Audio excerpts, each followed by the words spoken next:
کی جو زندگی ہے اس کا سب سے یادگار لمحہ اس کا بچپن ہوتا ہے.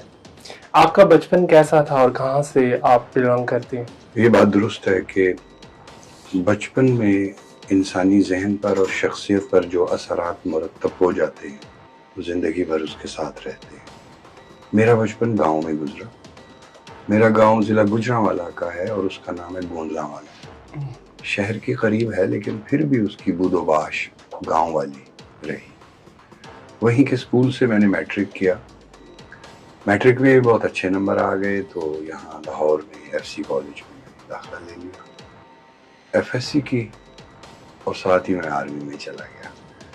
بچپن کی یادوں میں کھیتوں میں سے گزر کے اسکول جانا، بہت وسیع و عریض صاف ستھرا ہرا بھرا اسکول، اور دوست احباب. خاص طور پہ موسموں سے شناسائی ہوئی، فصلوں سے شناسائی ہوئی اسی دور میں.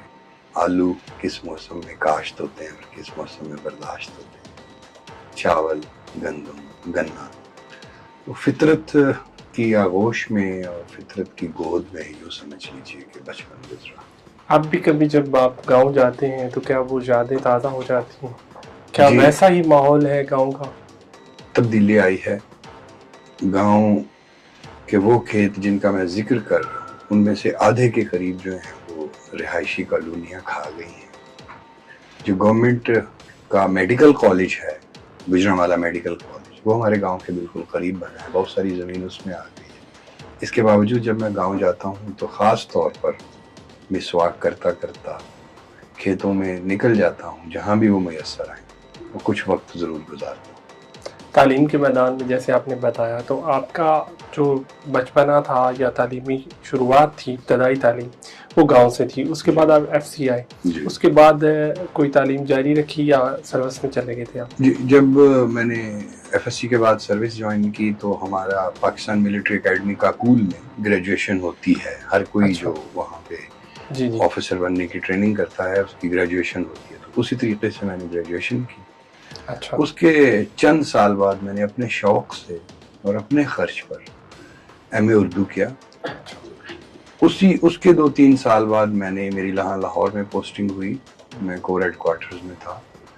اس وقت پھر میں نے پنجاب یونیورسٹی میں داخلہ لے لیا، وہ بھی اپنے طور پر شام اچھا. کی کلاسز میں ریگولر اسٹوڈنٹ کے طور پر. ٹھیک ہے. اور میں نے M S C mass communication کیا. اچھا.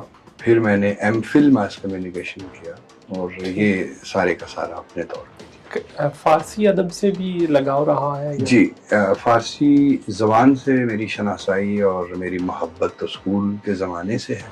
جی جی. میرا اسکول کا زمانہ وہ تھا جب ضیاء الحق کا دور تھا اور 80 کی دہائی کے وسط میں تقریباً جی جی. اسکولوں سے فارسی کو ختم کر کے عربی رائج کی گئی. میری بڑی بہن فارسی پڑھتی تھی.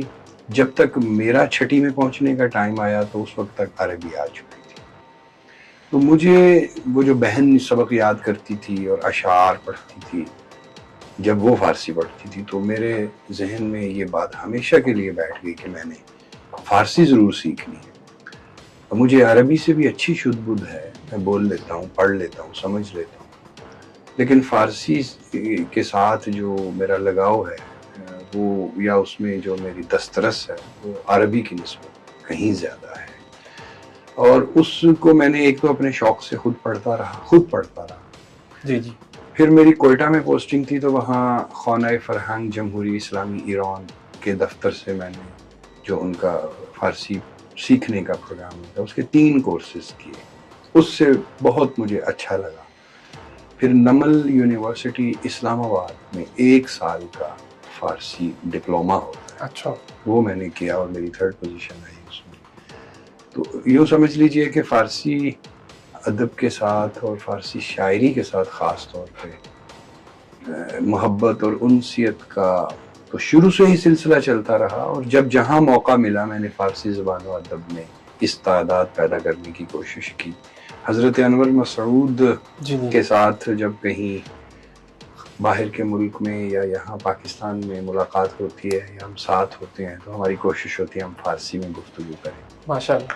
اسی طرح ابھی 2-4 دن پہلے میں یوم اقبال پر پاکستان ٹیلی ویژن کے پروگرام میں مدعو تھا تو وہاں میرے ساتھ جو مہمان تھے وہ معین نظامی صاحب تھے. جی جی اب معین نظامی صاحب تو فارسی ادب کا ایک بہت بڑا نام ہے، اور ان کی بہت نظر ہے، جی جی بہت دستگاہ ہے ان کی.